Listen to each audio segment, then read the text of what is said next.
This weekend, more fun, festivities, and a good time to be had at the Civic Center Music Hall. The Oklahoma City Philharmonic will be hosting the Inasmuch Foundation Classic Series, The Dream of America. And here to tell us more about it, Eddie Walker, Executive Director, the Oklahoma City Philharmonic, and my good friend Ben Hall, who will give us a dramatic reading here in a minute. Eddie, good to see you again. Great to have you back in the studio. Thank you, Dave. Last time we talked, Jason Alexander was in town to perform with your Pops series. So let's start there. Let's back up just a second. How did that go? It was amazing. A lot of people didn't know what to expect. They know him as George Costanza from Seinfeld. So it's like, what is he going to do on a pop series? But he really told his life story from how he got into show business and ended up on television through music and through a little bit of dance. There was some magic. He had people up on stage at one point. Wait a minute, he performed magic. He was like pulling out rabbits? Some little sleight of hand light tricks. But it was a great evening of laughter and music and fun, and people just raved about it. Well, I could certainly see Costanza having some shadiness to him, some tricks to pull. So that was the Pops series, but this is the Classic series coming up this Saturday. Right, and something sort of different for us. We begin the concert with Dvorak's New World Symphony, his Ninth Symphony, a staple of the orchestral repertoire. But this evening kind of looks at America as a young country from different perspectives. So you've got Dvorak's take. He came to America at the bequest of a New York City philanthropist. He came to run the National Conservatory of Music, and then he wrote this symphony while he was here, and it shows his impressions of the country at the time. And this was back in the late 1800s, right? 1800s, right. The piece premiered in 1893. You'll see in it his love of folk music. You'll hear Eastern European themes. You'll also hear Native American and Negro spiritual themes in it. So he really fell in love with this country, and this piece kind of exemplifies that. But the second half looks at immigrants coming to the country through Ellis Island, and it tells their perspective. 7 different immigrants and their stories taken from the Oral History Project of Ellis Island. And Ben, this is where we'll pull you in because you play the role of one of those immigrants, right? Yes, I do, David. Thank you. The composer wrote the music and then took actual interviews of people, immigrants that had come over different times during the early part of the century, and he uses their words. He didn't write it. Uses their words to describe their experience.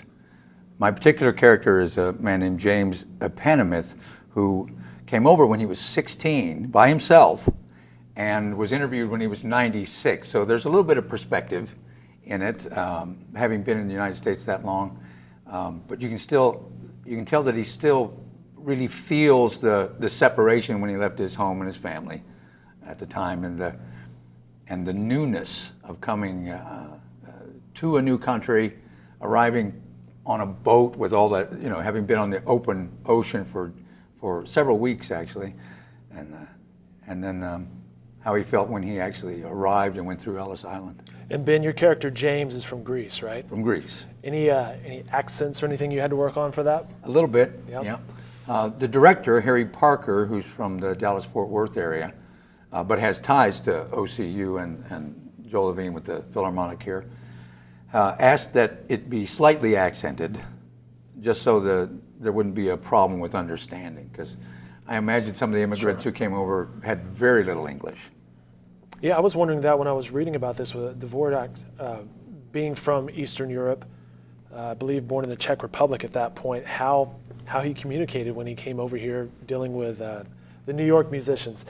Eddie, what goes into choosing programs like this? Ooh, that's a big question, and I'm glad you asked it. Because this is a little bit different than... It is. Our programming philosophy can be summed up in one word, and that's balance.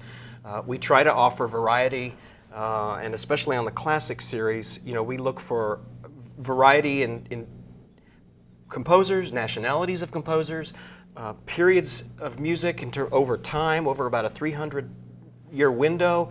But this was an opportunity to bring in multimedia and live spoken word to mix and balance and be supported by live symphony orchestra. So it's really a unique experience for us, and we're thrilled to do this powerful piece.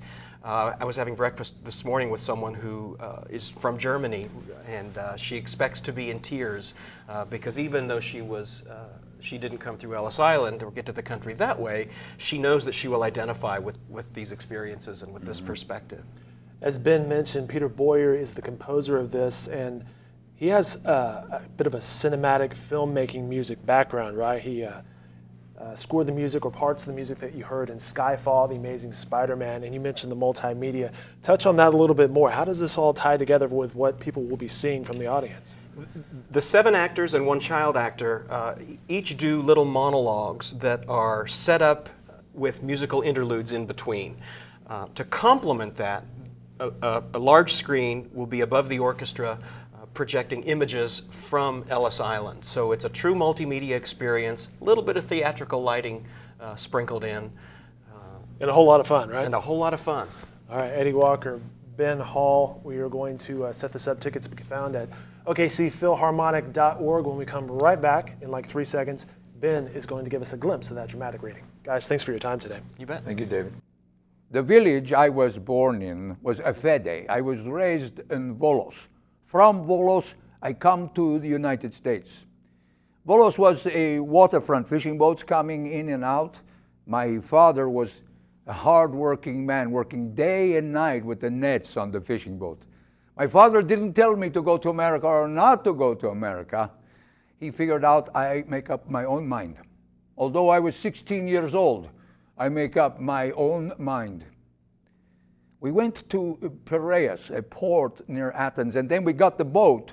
We got up on deck, and my father, for the first time, expressed how he felt. We shake hands, and he say, "James, I never said you go or not go.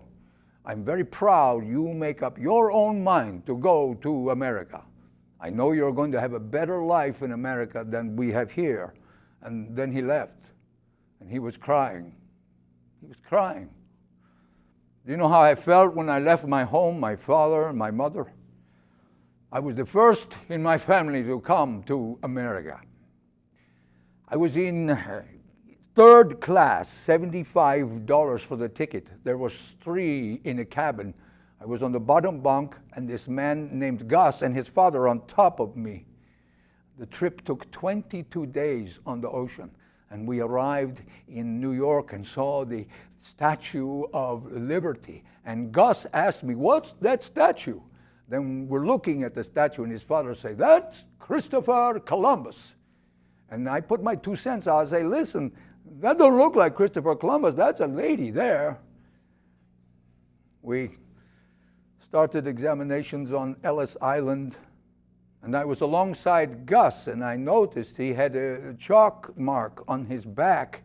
I couldn't reach my back, so I asked him, "Do I have a chalk mark on the back?" And he looks, he says, "No." I said, "You got one." And I'm thinking either he goes back to Greece or I go back to Greece. So what happened? The one with the chalk mark went back to Greece. He had to go back. I don't know why. I just pray, dear Lord, and I thank God that I was admitted to the United States through Ellis Island without a chalk mark on my back.